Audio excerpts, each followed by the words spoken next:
Alright, here we are. Again. I've been on a roll, honestly. I've been recording like almost every day. But here we are with episodes 15 and 16. What the god your people kneel to forbids alchemy.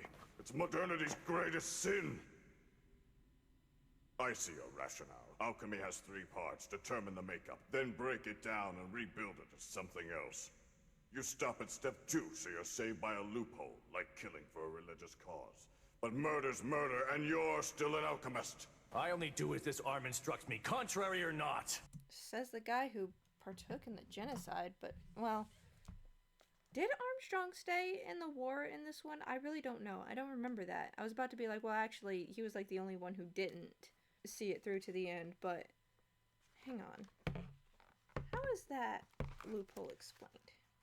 Okay, I was checking to see how the, exposition of, like, Scar's loophole was presented in the manga, because this was a very blatant example of what I was talking about with the whole, like, them kind of holding your hand with the dialogue. It was just a straight up exposition dump.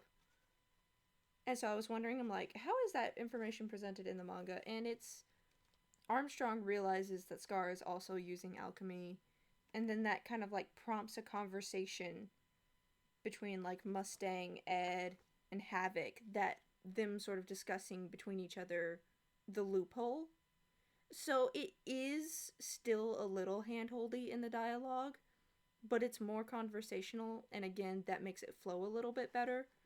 But yeah, I mean, it's the same issue of, like, dialogue, just, like, exposition dump dialogue, but again, because this is a one-on-one fight, you have to just stop the fight for Armstrong to explain how Scar's alchemy and, like, his whole deal is, and then that turns into just an exposition dump.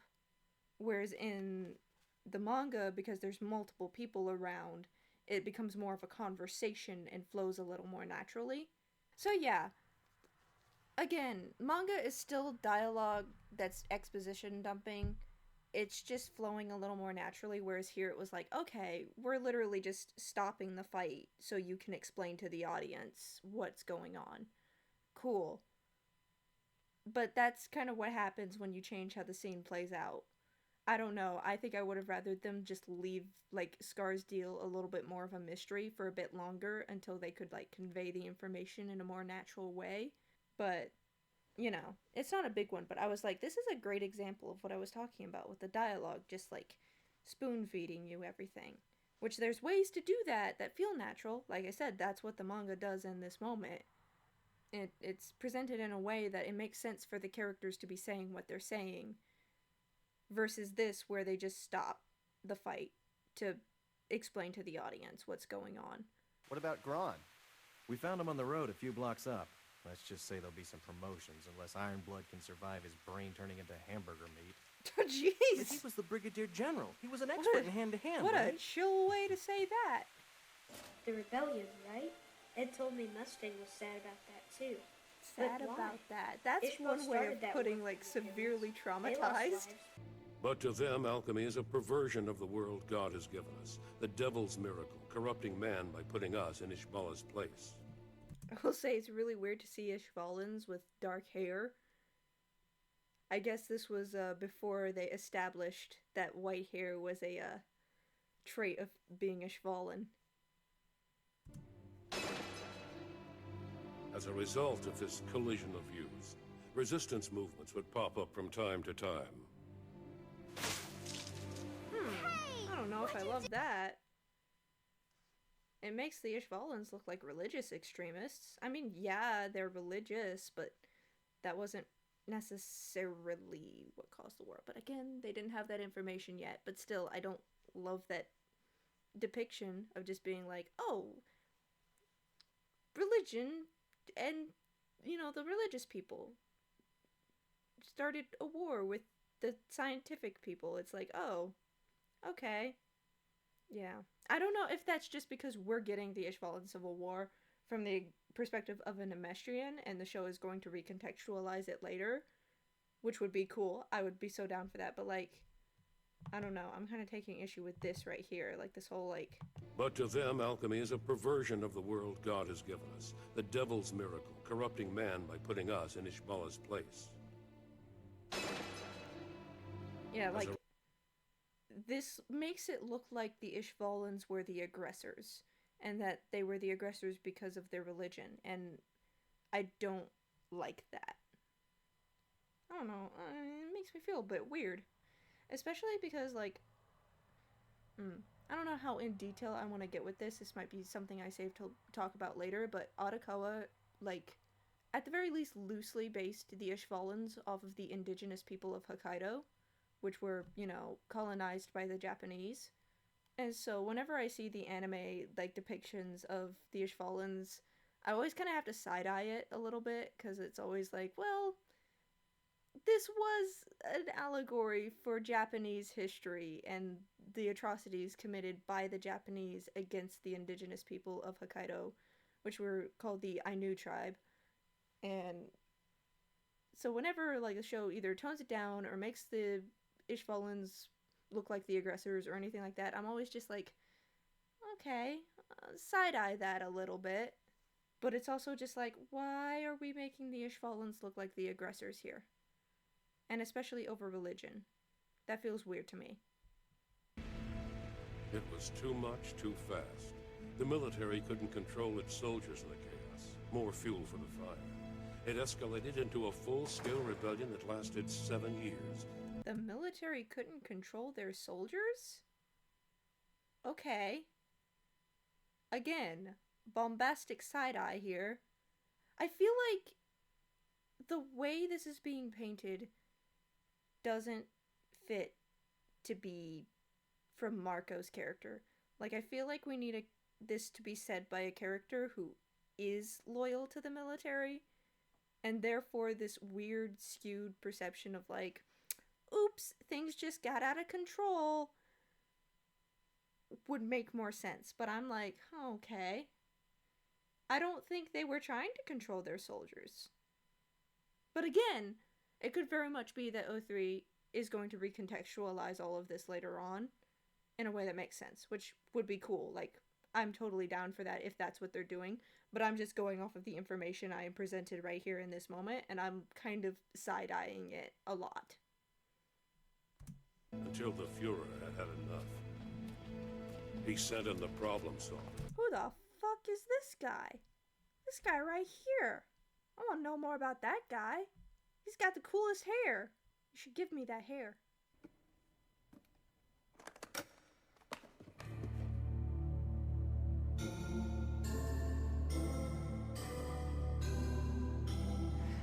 Okay. I do vaguely remember this. I have the vaguest memory of the fact that the stones were used in the Ishvalan Civil War. But that's, like, all I remember. I do not remember the context behind this, or how it plays into the overall story, though I assume it definitely does. Though I definitely think it's weird that Mustang knows that the stones were used and used one himself, and then lets Ed continue searching for it. That's very strange to me, but maybe I'll get context for that later on. But yes, this is, like, a very vague memory that I have.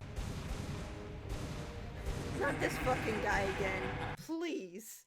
Please. It's a... O3, it's a lot. It's a lot. Oh yeah, that's right. Roy killed the Rock Bells in this one. I remember that. Colonel Vaguely. Brand, what happened here? This became an underground contact point for Ishbalan insurgents. These doctors were involved. I think I also remember what happens after this moment, but we'll deal with that when it happens. But yes, I do. That is one of the things I vaguely remember, is that Mustang killed the Rock Bells. I remember all these bits and pieces. I just don't remember how it changes things, or, like, the context behind it and how that affects the overall story. But I am very curious to see. I am very curious to see how this changes things. It's a choice, that's for sure, but it's one that has great angst potential, and as we've talked about, that's kind of what I'm here for, so.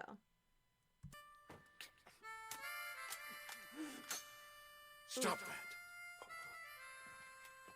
You're a soldier following orders in a time of war. It's my soul that carries the sin. These doctors give everything in the name of saving lives. I, meanwhile. How can we ever make this bearable? If I run away, will you keep quiet and let me escape? So I left with the Philosopher's Stones and all the research that explained how to create them. But I acted much too late. I mean, there's a lot to say, but I don't know how to say it, so I don't know if I will. But, yeah, that is a wild reaction, though, to walk in on somebody trying to end their own life, and you're just like, don't do that. Like, he was so casual about it. I'm like, okay, that's one way to go about it. I mean, it worked.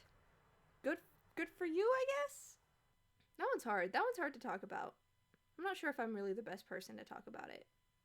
Because there's not much to react to, because I already knew about it. Like, I remembered it as soon as I saw the scene. I was like, oh yeah, that's what happens here. But I don't know, I think the soldier following orders in wartime is a bit of a cop-out.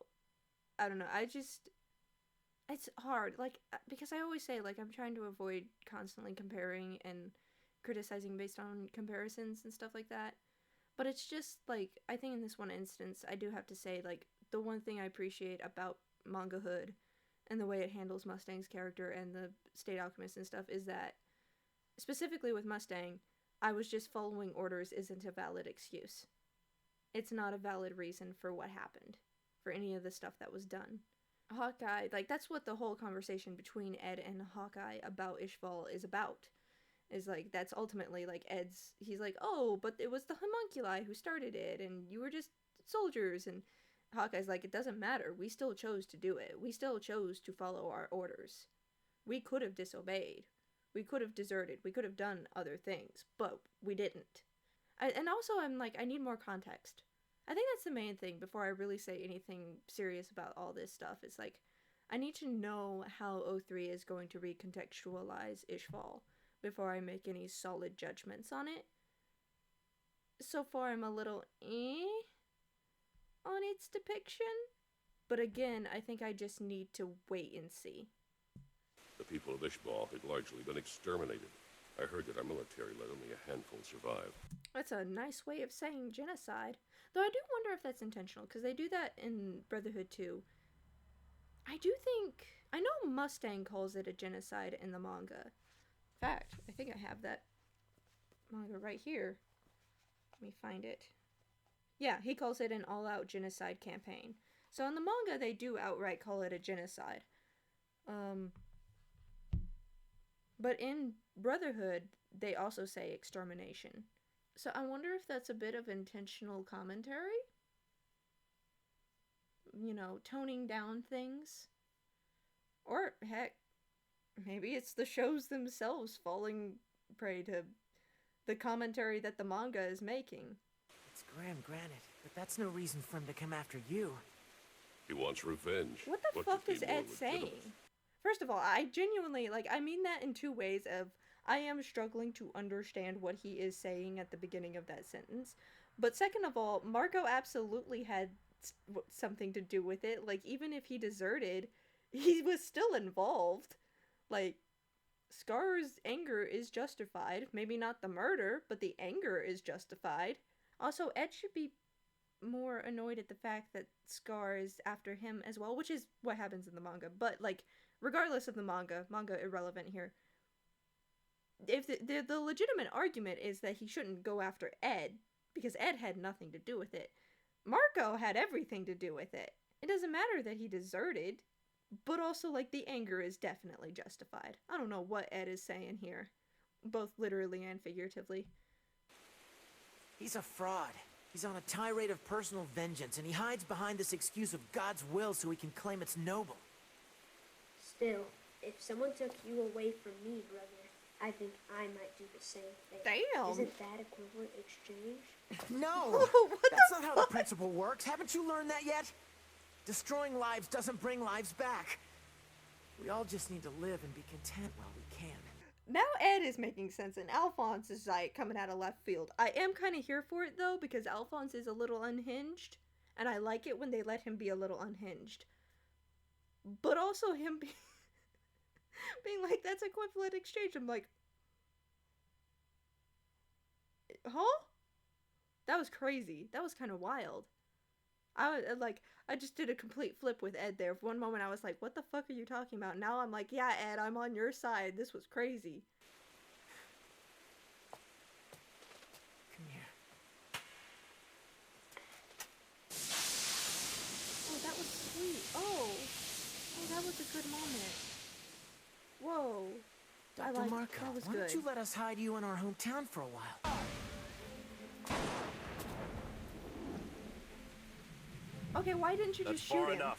Colonel Mustang, wait. Because, okay. You should have just shot him. In the manga, it makes sense why he doesn't shoot him because Ed is right there. You don't want to accidentally hit Ed, and you don't want to make him panic and attack Ed. You know, it's like it was a delicate situation where Mustang needed to draw Scar's attention as away from Ed immediately. Like, Mustang shooting the shot in the air in the manga makes sense because the entire point is to get Scar's attention off of Ed onto a much bigger target, a much more prevalent target. Because if he's targeting State Alchemist, one of the biggest State Alchemists around is Mustang. Mustang wants the attention on him and away from Ed. It is a strategic technique that Mustang is implementing to protect Edward. In this situation, it doesn't really make sense because Edward isn't there. And this is another instance where I'm like, maybe you pull less from the manga because this just doesn't make sense.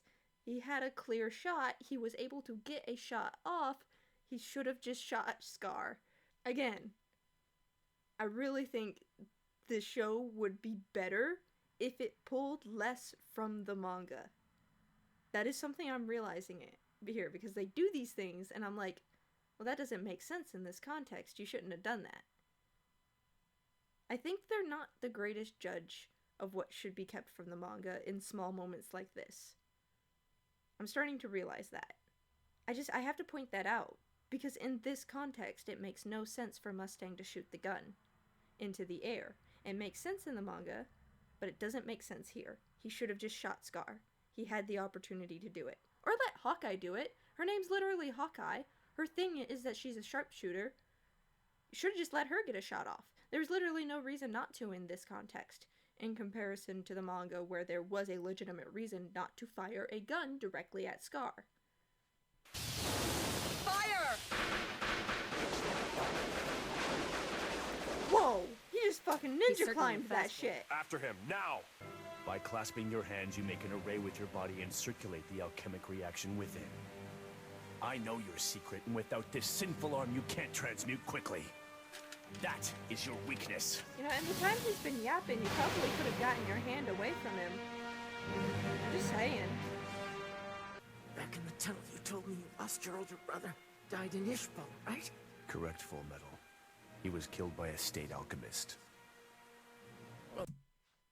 Is it still Kimberly that killed his brother? I don't know. That one I don't remember. I'm not sure when that information was revealed. So, yeah. That'd be fun, though. Be fun to find out. Well, I'm the oldest brother, so take my life and go. That's an equivalent exchange, don't you think?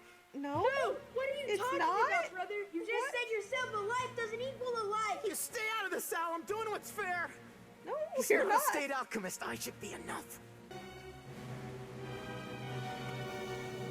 Ooh, Brother, what are you doing? Oh, I'm Get away stressed. from him! Brother, run! I You're don't only know how God, this is remember? resolved in We're this only version. God! I don't want this. No! Oh. Okay, he's using them. I was about to be like, what is going on? Okay. Don't you have any sense? You should be long gone by now. Dr. Marco, what's going on? Is there a different way of using the stone?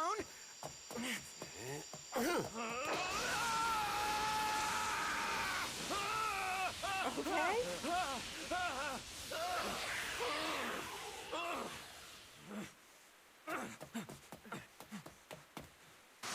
Did he just absorb this? Oh. Oh, so you just make him more powerful.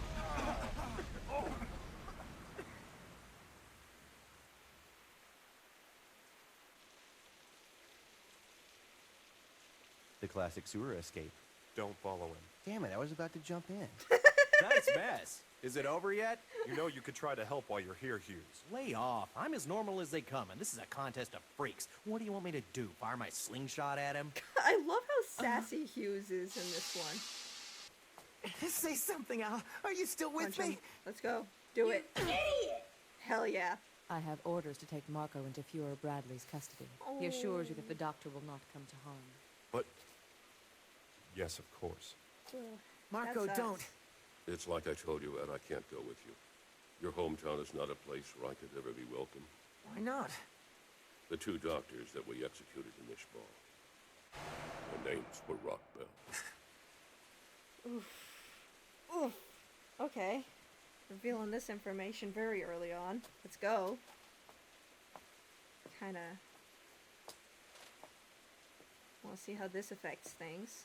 Okay. That was overall really good. I don't know. Again, I think with Ishval, I'm just gonna have to wait and see more of how they, like, depict it and all this stuff. Because, again, we've only gotten the Amestrian side of the story. So I'm just curious if we get an Ishvalan side of the story, what that's gonna be like and how it will recontextualize things. So I'm gonna hold off on any firm judgments of that part of the story until I know more about it. Right now, I'm a little like, I'm like, there were some things that I was like, okay, don't know why we're doing that, but I'm willing to hear you out.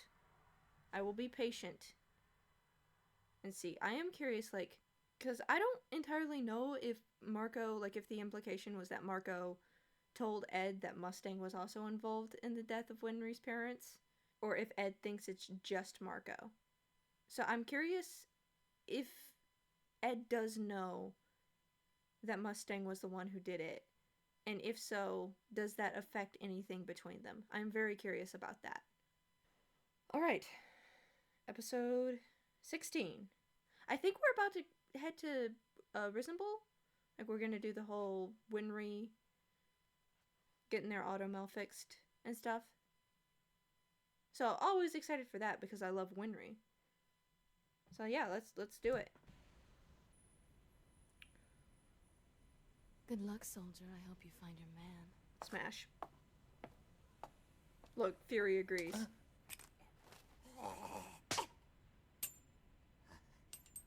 Now come on, let the man eat bullets. I can smell the straight. Can you choose my punishment first? Punishment? I've known what? where the crystal alchemist was hiding for Oh, some time now. okay, I've that's never fair. informed the state. Why would you bring it up though? I'm like, hey, if he wasn't Job bringing well that, done.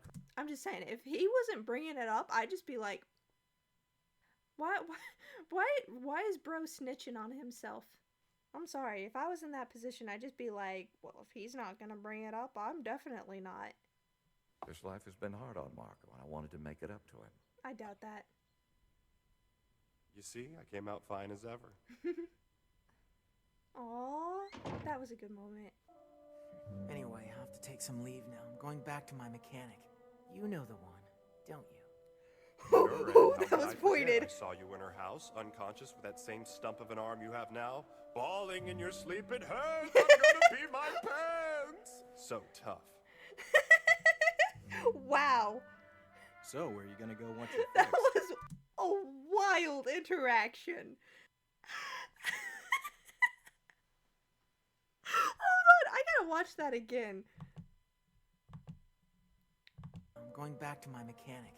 You know the one, don't you? Sure, Ed, how could I forget? I saw you in her house, unconscious with that same stump of an arm you have now, bawling in your sleep. It hurts. I'm gonna pee my pants. So tough.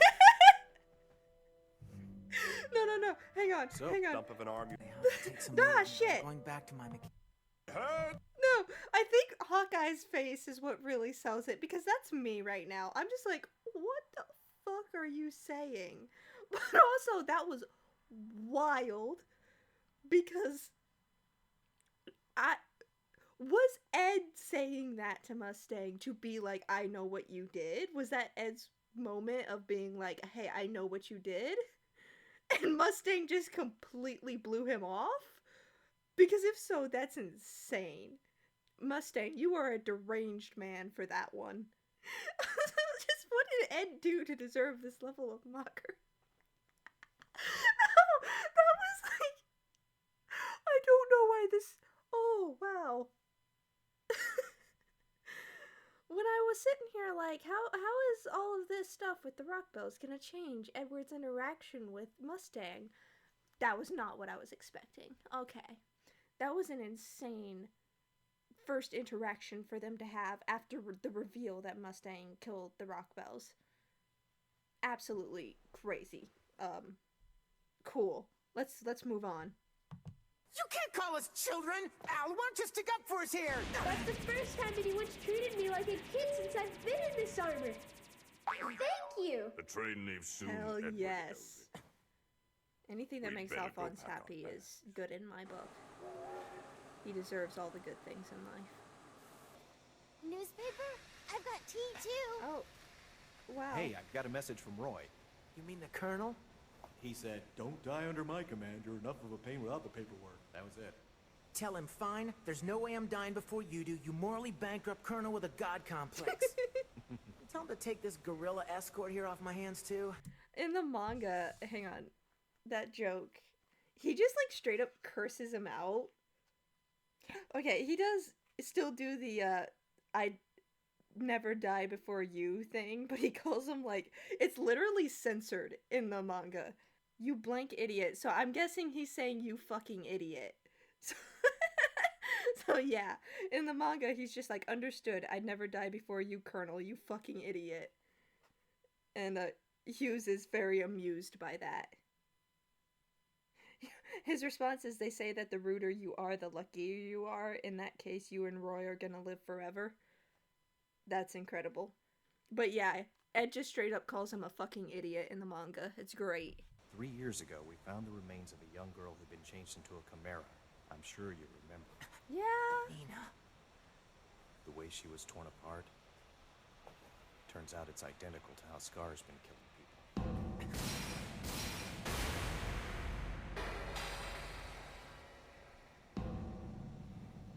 Thanks, Hughes. That does help. Now I can take him on.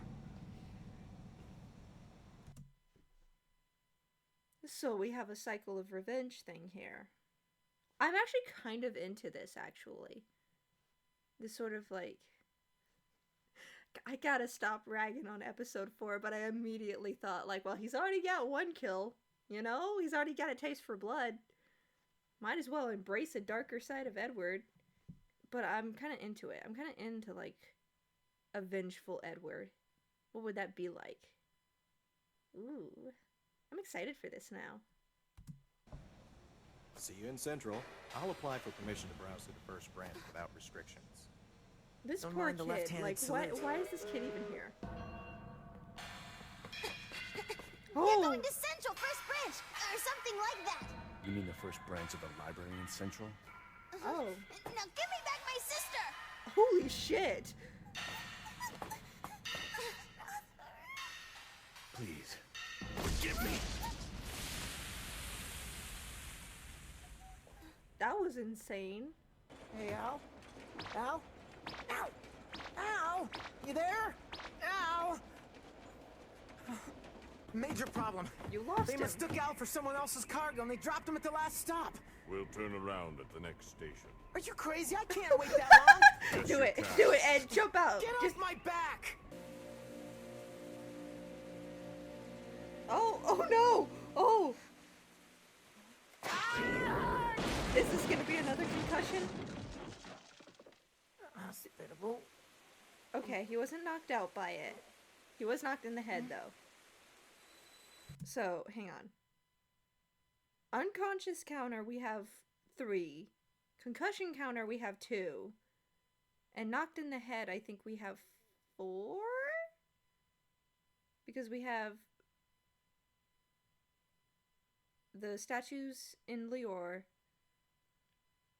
Boss Gran, Barry, and now this. So 2 of those were concussions. And when I say concussion, I just mean knocked out. You know. concussions and being knocked unconscious are two separate things, but I'm using them interchangeably because that's the joke, is that it's the concussion counter. So we have two knocked out, 4 head hits. Damn. Child need a break from it all. I just keep saying it. Oh. Hey, get back here! That's a wild thing. I said hold on! Okay. Imagine just stealing a disabled person's prosthetic leg. That's what just happened. That little girl just stole his prosthetic leg. That was crazy. Wait, so was he knocked unconscious? Because he had to have been knocked out long enough for her to get the leg off. Oh my god. Wait, is this number 3? Maybe it is number 3. Yeah, I think this is number 3, because he would have had to have been unconscious just long enough for her to get the leg off without him realizing. So yeah, I think this counts as number 3. Cool. Anyway, the point I was making. Imagine a little girl just knocks an amputee unconscious and then steals their prosthetic leg. That's what just happened. That's crazy. What is this girl's deal? Is she just ableist? What's going on? What is... Oh.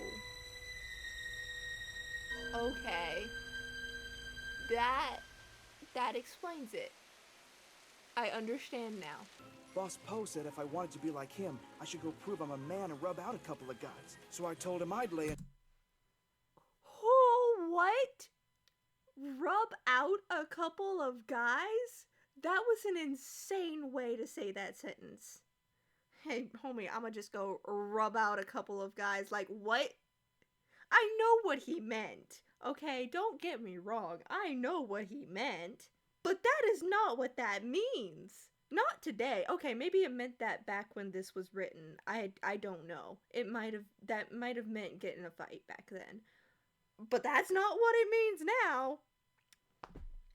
You know, just gonna go rub one out with the homies. Crazy. Stop!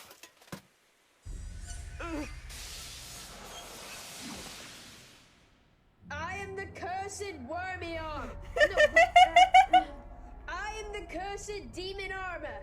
Once your body becomes one with my steel, you will lose all emotion and be a warrior of death, for I will take your soul. Alphonse, you legend. I'm sorry about you this.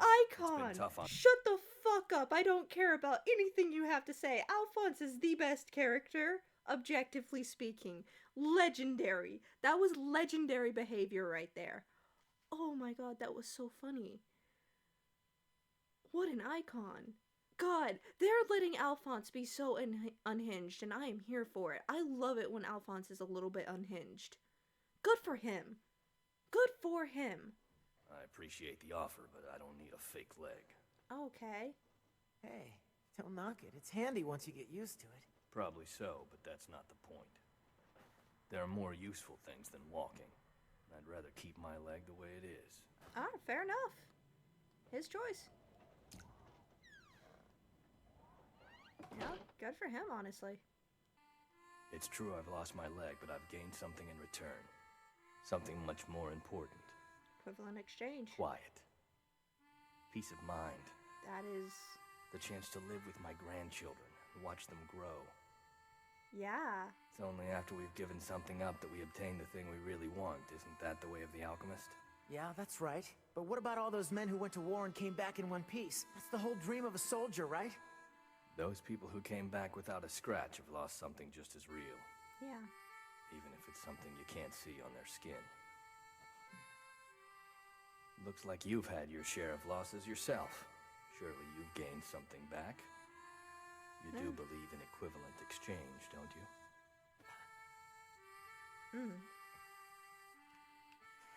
But how can that be? I've spent years devoted to alchemy. That damn principle. Getting my arm and leg back in my brother's body. That's our dream. And we keep looking for something we can do to balance the equation, to earn it back.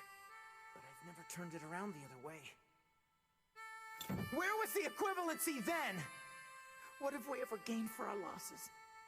It's always been a one-way current, just a series of us giving to the void. Everything's been taken from us! This is a great moment. I really hate to disrupt it with a joke, but I have to say it. Ed's really just like having this little breakdown in front of a man who just met him. This man has no context for what Ed is talking about outside of a double amputee just showed up. So he can assume something fucked up happened. He has no idea what's going on. He doesn't even know Edward. This poor man. I mean, I guess he did the same thing to Ed, but Ed was asking. Man, it's a great moment, though. This has been really interesting.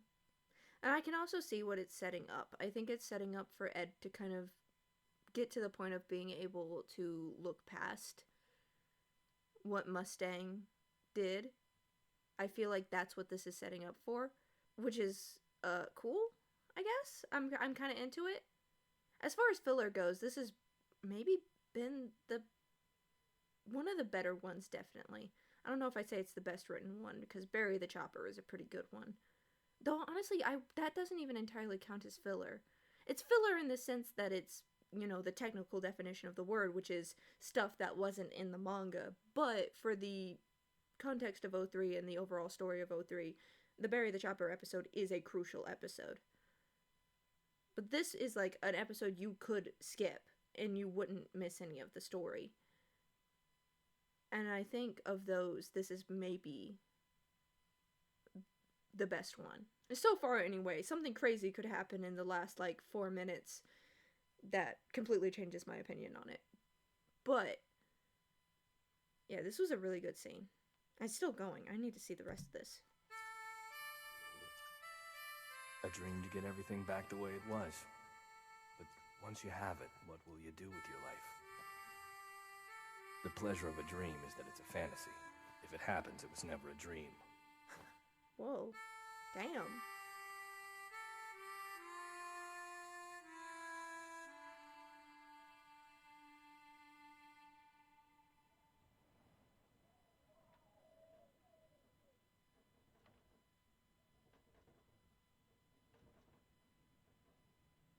This is really long.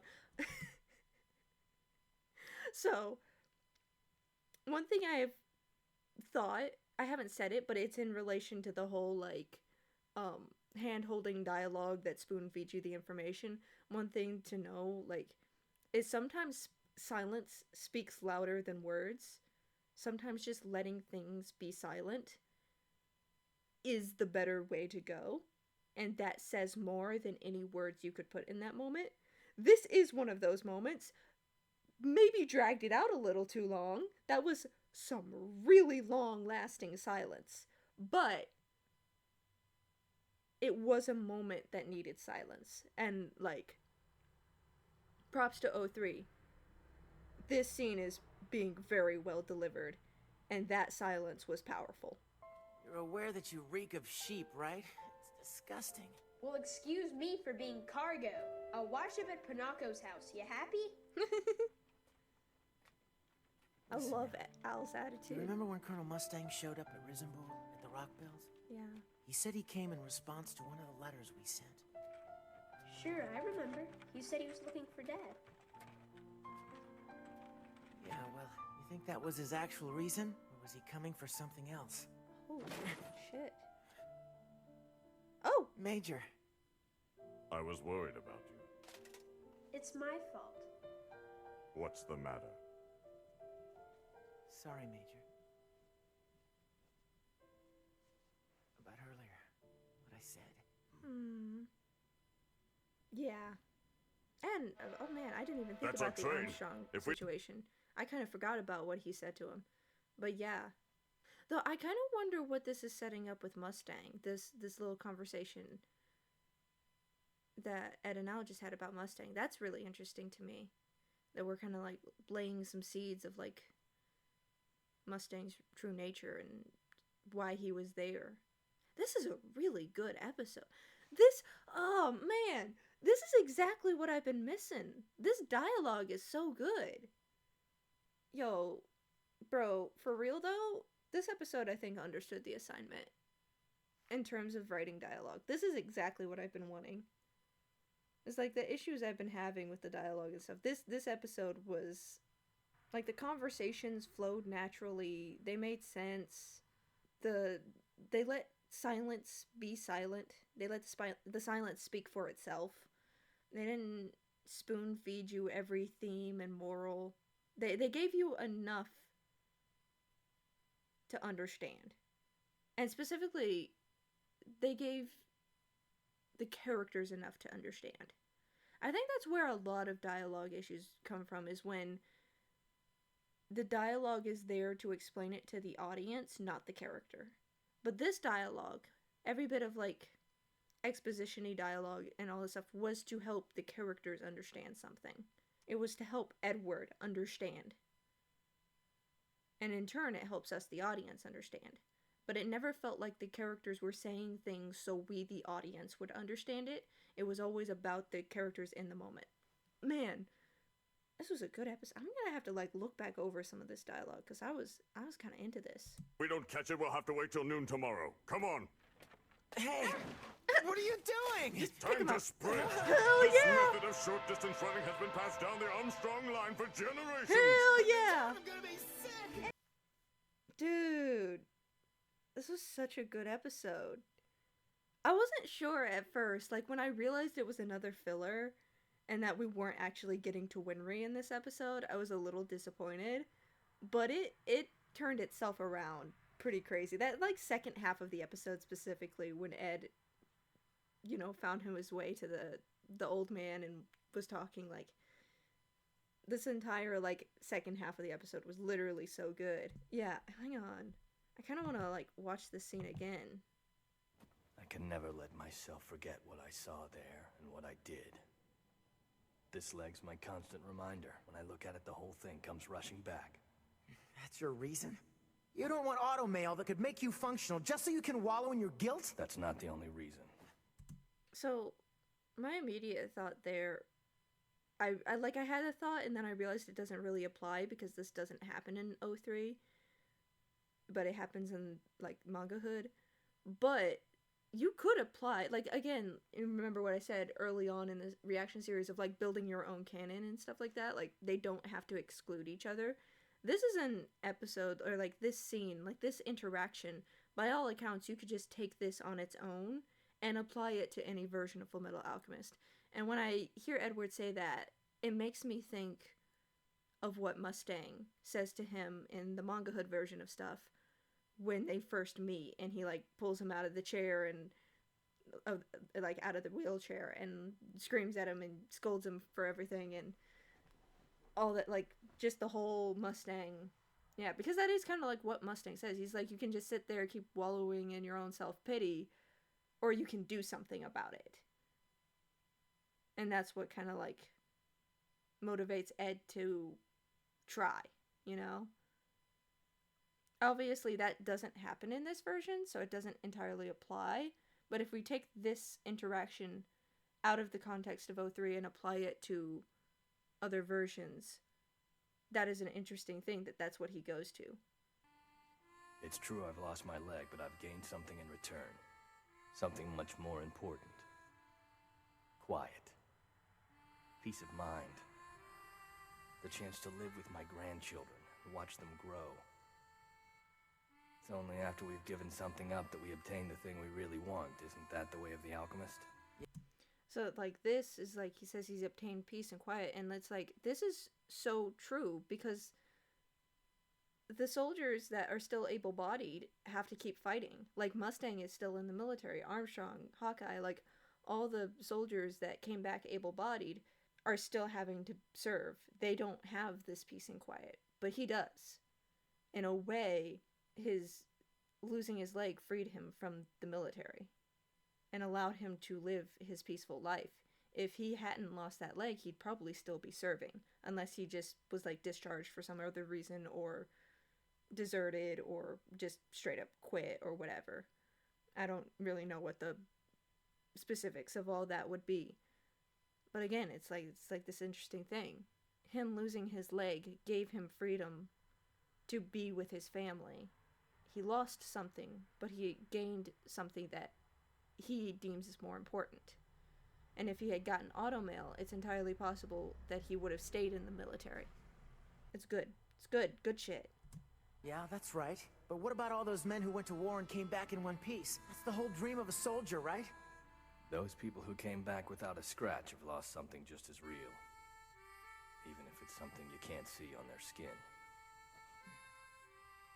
And again, that's obviously there for Edward to start coming to terms with what the people he knows and respects, and even cares about, did in Ishval.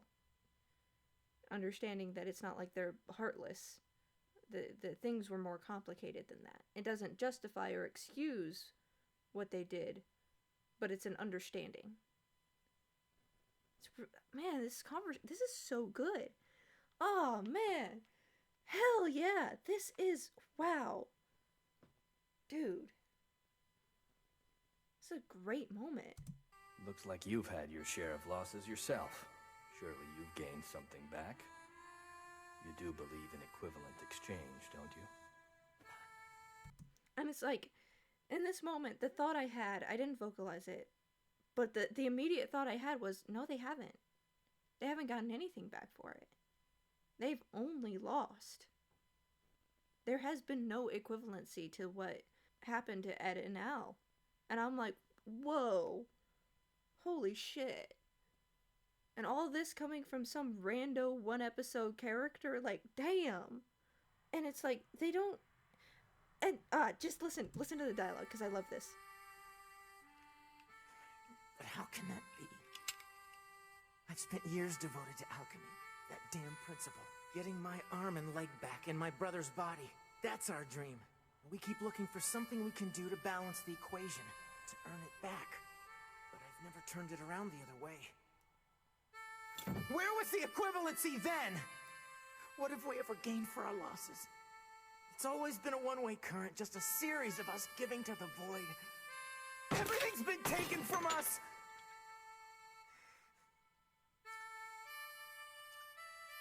A dream to get everything back the way it was. Because it's like, I like that Ed doesn't immediately just say, like, there's a build-up. There's just this cool build-up to the admittance that no, they haven't gotten anything back. There hasn't been any equivalency. It's been unfair. The build-up in the dialogue is so good. Holy shit. This is the good shit. This is the good shit I've been looking for. Hell yeah, 03. Wait, I didn't have any comments about alchemy in this episode either. Guys, I think we found the perfect 03 episode. I think we found the perfect episode of Fullmetal Alchemist 03. I like the dialogue. I like the characterization. No alchemy issues. We've achieved peak. Slightly joking because I still think episode 3 is the best episode of the show thus far. But holy shit, this is a good one. But once you have it, what will you do with your life? The pleasure of a dream is that it's a fantasy. If it happens, it was never a dream. This one I'm gonna have to, like, sit on for a little bit. I don't have any thoughts on this immediately, but it's like, damn. It's just so interesting, because we all have dreams, you know? We all have fantasies of what we want our lives to be. The question I guess this raises is, if you make those dreams a reality, what are they then? If it was never really a dream, then what is it? If it's something you're willing to work so hard for that it becomes a reality, then what does that make it? You know? Ambition? Hard work, I guess? And I love that it doesn't answer the question either. Like, they don't answer the question of what is it then? But that was immediately the thought I had. It was like, well, if it's not a dream, then what is it? And they let you decide what that means. Oh, it's so good. Oh, this is so good. Holy shit.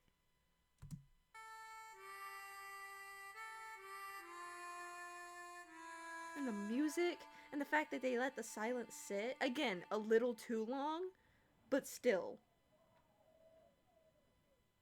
This is really long to let the silence sit, but the fact that they do let it be silent is just like, And then just the little smile. Ah. That was so good. This was a great, wow. Yeah.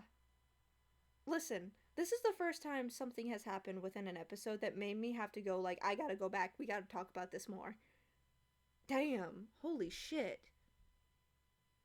God. And here, let's look at the scene about Mustang. It's disgusting.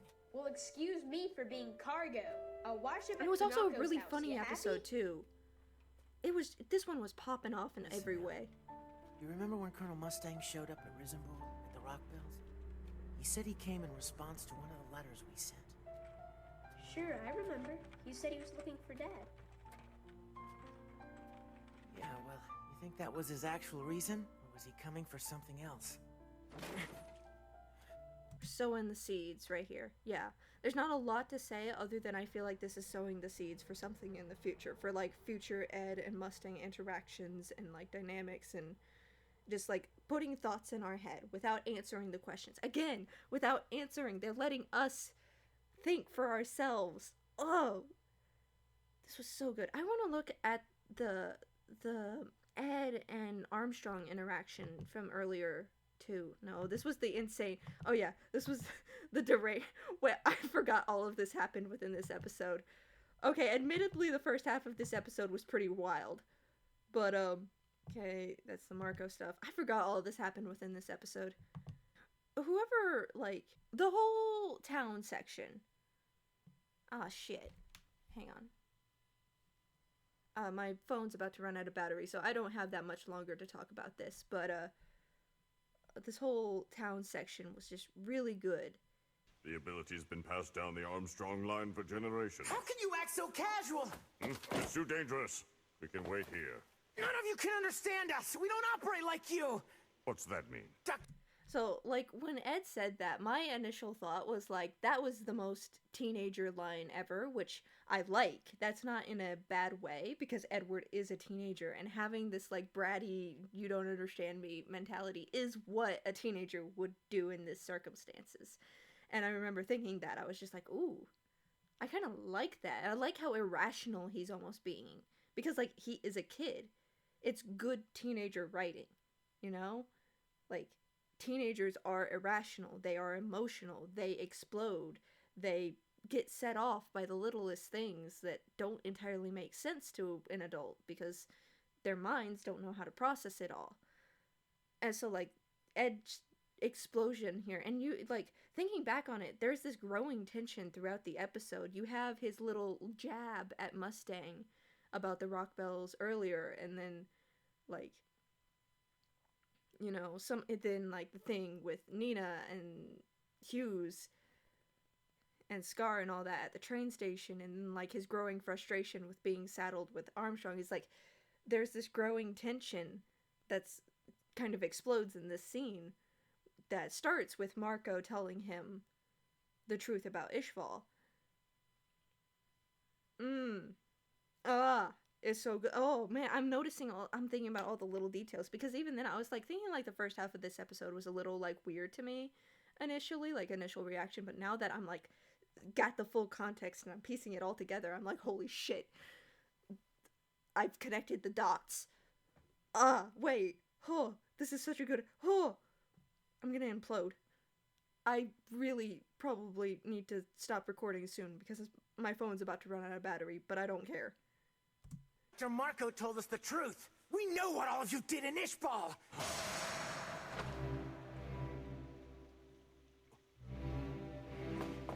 And then, like, he runs off, like, Armstrong lets, it's so good. Again, it lets the silence speak. Armstrong doesn't say anything, he doesn't call out, he just lets him go. The silence speaks louder than words. Whoo! Beautiful. Majestic. Now I want to, like, look back at the Mustang interactions and stuff. Let's see, what was the early... Anyway, I have to take some leave now. I'm going back to my mechanic.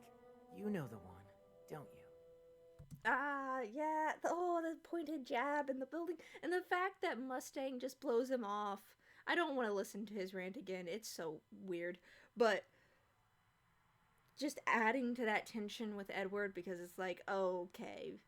Like, Edward is, like, having this, giving Mustang this very pointed comment that was so direct, and Mustang is completely blowing him off, and that's just adding to the layers of tension that's building within Edward and the frustration. This was such a good episode. Holy shit. And it was funny too. There was a lot of really good funny moments. Okay, the Scar thing was kind of unhinged though. I remember this scene being pretty good too. Oh yeah, and there was like the subtle foreshadowing of what the homunculi are in this one. That was really good.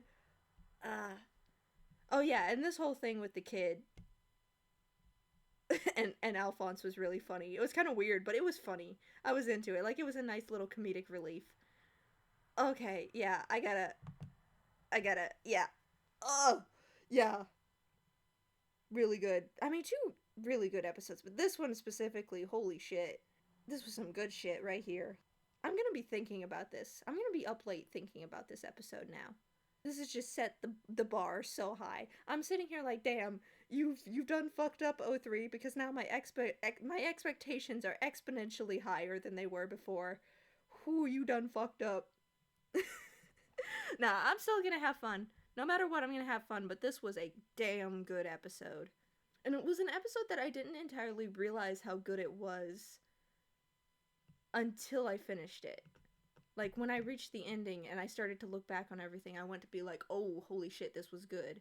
You know, like, there was, like, episode 3, which I still say is the best episode. I knew it was good when I was watching it. Like, in the moment, I was like, this is a really good episode. Holy shit. This one, it was like, it took me a while to realize what I was being given. And once I did, man. More of this, please. More of this. I love this. Alright. Man. Yeah. I'm gonna have to think about this some more. That was great. See, I've got to end the video. My recording's probably about to fail. Or my phone's about to run out of battery, and that'll fuck up my model. But, like, yeah, I gotta end the video. But yeah, incredible. Amazing. I loved this episode. See you in the next one.